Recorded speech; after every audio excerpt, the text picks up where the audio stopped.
Hi, welcome to BlockBlaze.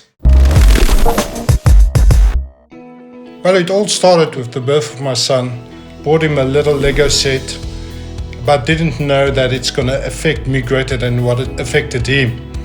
And I started off first with a train, then from a train, a set, and then I realized that, I grew up with the cowboy western theme, something that I enjoyed watching with my father, and started thinking on creating or building my own creations of a western world. And then in 2012, 2013, Lone Ranger movie came out and 5 sets were released, and obviously I jumped onto that bandwagon and bought all 5 sets and started from there. Lego discontinued the Western series after the Lone Ranger series, and it put me between a rock and a hard place where to from there.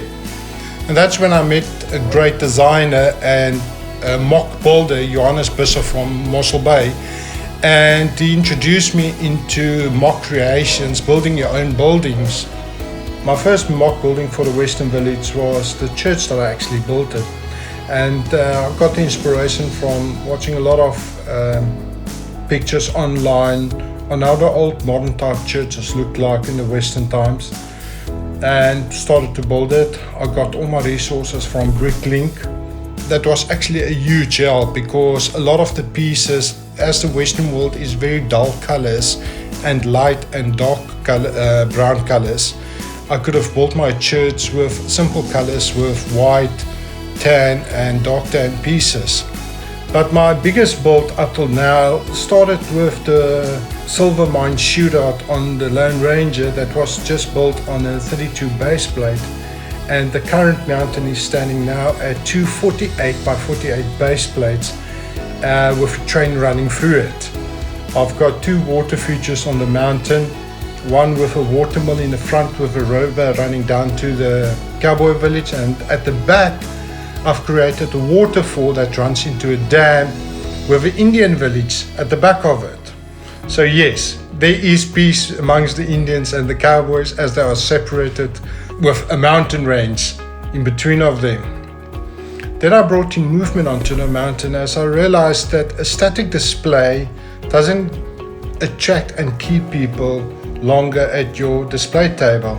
And I've watched a lot of YouTube videos, especially JK Brickworks, a huge inspiration to bringing movement into my cowboy village. I used one of his creations to create a flying eagle above the waterfall, and the minecart moving in and out. It's like someone pushing it in and out. The other difficult part of the Western creation is Cowboys and Indians. You don't get a lot of minifigs, and I have to look carefully at various body parts to create my own minifigs to fit into the cowboy scene. I can remember one of my minifigs, top part of the body, is from a Star Wars character. I just added some dark pants to it, gave him a hat and a gun in his hand, and now he's a gunslinger in my cowboy village. Another change that I made, that the ladies of the town not always wear pants, and I thought on creating a dress for them. And I realized that the 2x1 slope piece will fit in perfectly if I just change it around, the one facing to the front and the other one to the back, as it will describe as a woman walking with a dress on. One of my favorite characters in the Western world is Woody. Comes from the Toy Story sets that was launched a couple of years back, and it is just one of those discussion points where kids see Woody there, either standing in a church or walking down the street. They are so amazed that, look, there's Woody, and currently he's my most favorite character.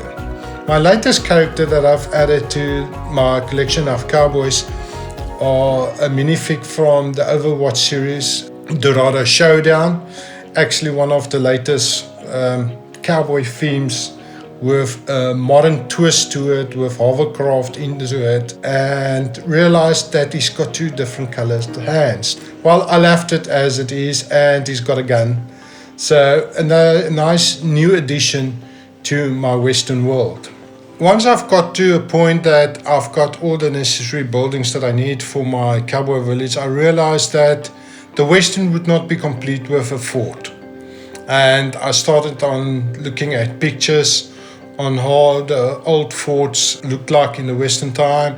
I looked at the last fort that Lego actually brought out in the 90s, and I took my inspiration from that to start building a fort. Firstly, it just started off on a 48 by 48 base plate with different color reddish brown bricks. I was happy but not satisfied, as I realized that the general standing in front of the troops have no quarters for himself. And luckily for me, Dorado Showdown again Overwatch set that came out, the facade of a nice building, and I thought that would make a nice addition to the fort, and ending up buying 5 of those sets just to get the facade and all the minifigs for the Cowboys and start building it. Now currently the fort's got a platoon of 8 men standing in front of the general with the general's wife walking past, and some troops deployed on the wall, and a few cannons. The Confederate soldiers that I'm using are very scarce in South Africa. I hunt and search everywhere for them, and if I do get someone that has it, I'm very eager to buy it from them. My theme is very difficult, and I have to work with what I've got, but thank goodness for Bricklink. Next up is my wagons. I've got a few collection of my wagons. This will be my first wagon that I've created. Then we've got a traveler with a very simple build of a wagon. Odds and pieces that I've put together, a supply run to the fort that needs to take them some drinks together, and a new cannon. And then one of the Lone Ranger sets, the stagecoach, and it's the only set that brought out the lady with the wooden leg. Now you will find her only in the stagecoach set and no other sets. My other interest into Lego is trains, as you can create a lot of movement with trains, and kids really love standing and watching the trains go by and noticing every time something new on it. My latest build is the Hogwarts Express. Lego's design trains are normally 6 stud wide, and I've gone the extra and created the 8 stud wide train that has actually put me into a difficult situation, as I had to buy multiple sets of the train to build the 8 stud wide train. It displays so much better. I've created with the additional sets that I've bought, I could build 2 passenger wagons and created a luggage wagon. That's me, Petrus Stadler, signing off for BlockBlaze. I hope you have enjoyed this video. Click the like button below and share it with your friends. Have a nice day.